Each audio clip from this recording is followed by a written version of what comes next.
I have a story of fraud.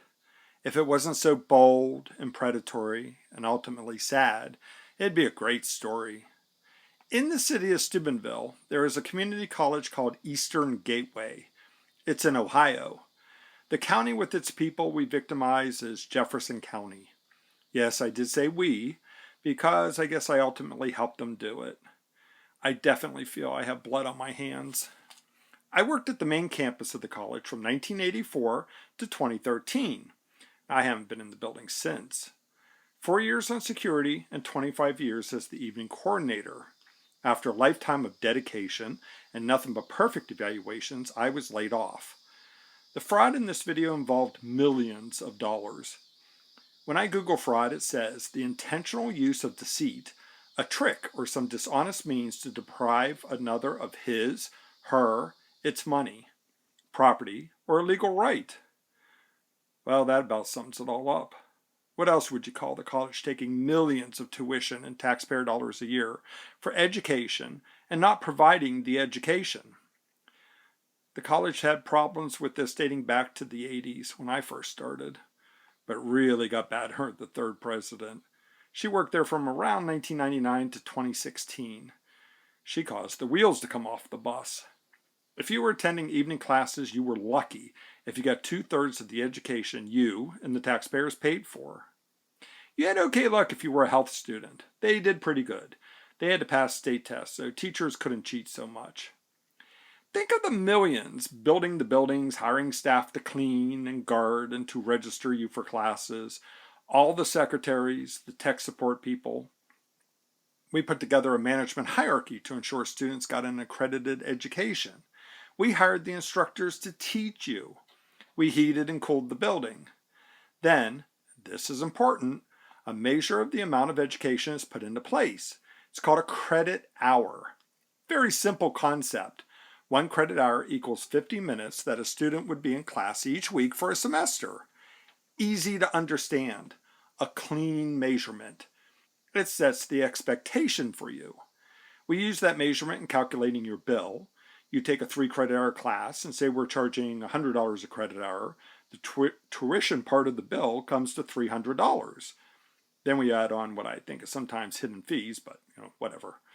We use the measurement in assigning course loads to full-time instructors. We use it to determine the pay for part-time instructors.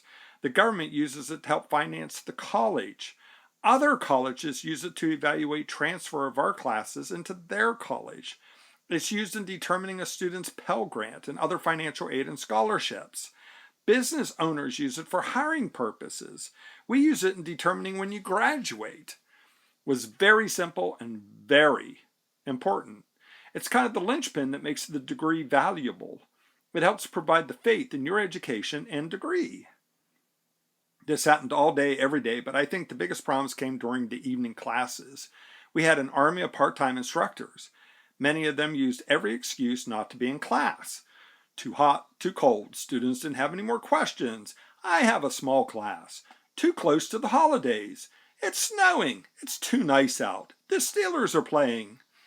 Many instructors ending classes an hour or hour and a half early each week. Some missed many classes.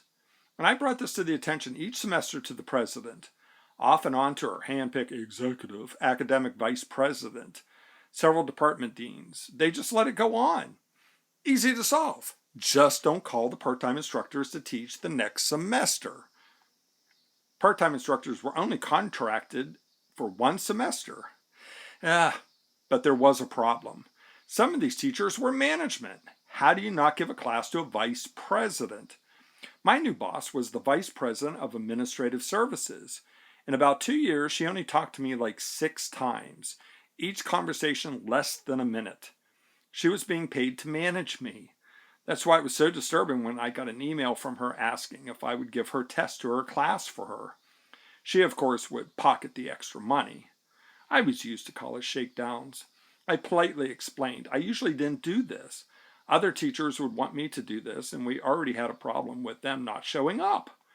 She got someone else to give the test, and some months later, after 29 years of faithful service and perfect evaluations, I was laid off. After I was already issued a new contract. Coincidence, I'm sure.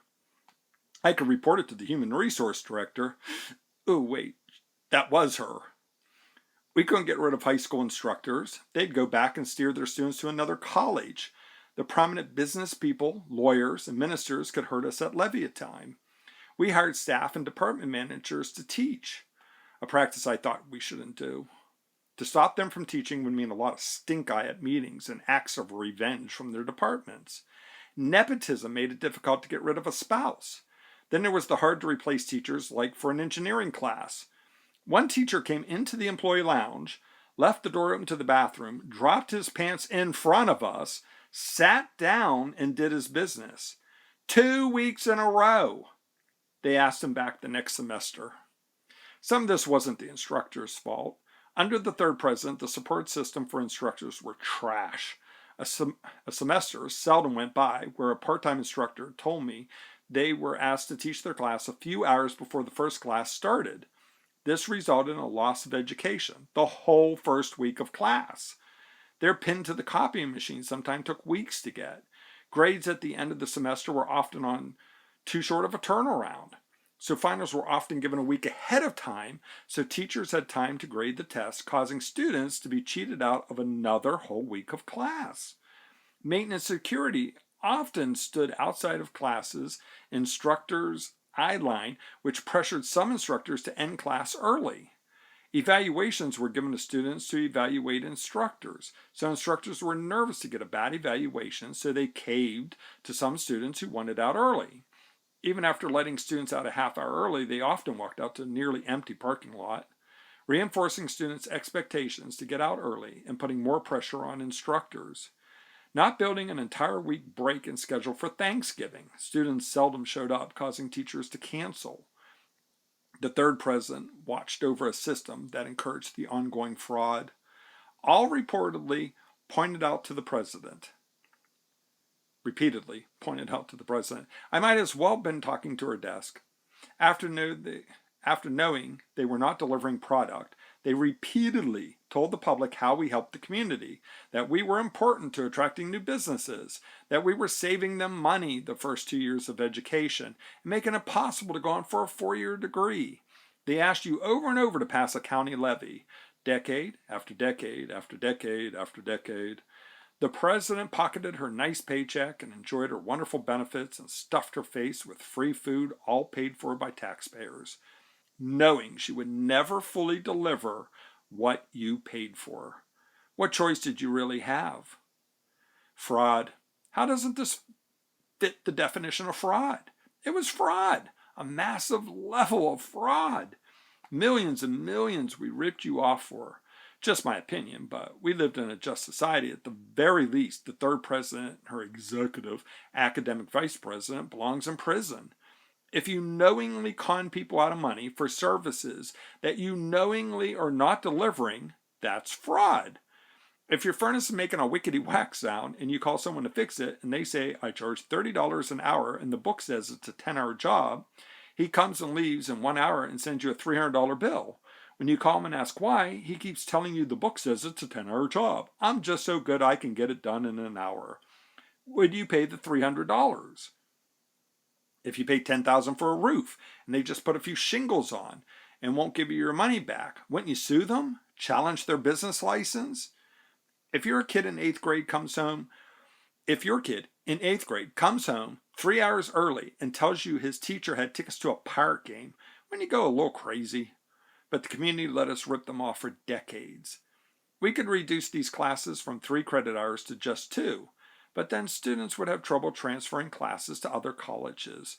The college would suffer economic loss, and part-time instructors would have paychecks cut by 1/3. So I guess that's out. I say Eastern Gateway puts $5 million into a fund, and every student who attended the college in the last 60 years on the main campus can sign up and we split the pot. Another $5 million is given to Jefferson County's general fund. Maybe help buy some new fire trucks, ambulances, or police cars. Lastly, Eastern Gateway puts into writing they will never ask for another levy. If you're willing to bamboozle a whole community, you don't deserve the money. Have the decency not to take another levy dollar. And maybe the third president and our executive academic vice president might consider each shipping in $100,000 to both funds. You know what happens if you're president who oversees a massive $1 million fraud? They put your picture on the wall, and the city of Steubenville makes you grand marshal of their Christmas parade. True, we offered sponsored the parade. Job well done. And how many of you kept voting for the levy for decades, knowing about the racism and nepotism that was going on at the college? How many saw us ripping off students? Maybe some of you have blood on your hands also. We spent all of your money, laughed while we did it, and you did nothing to stop us. For now, it's me, Camroy, here on YouTube.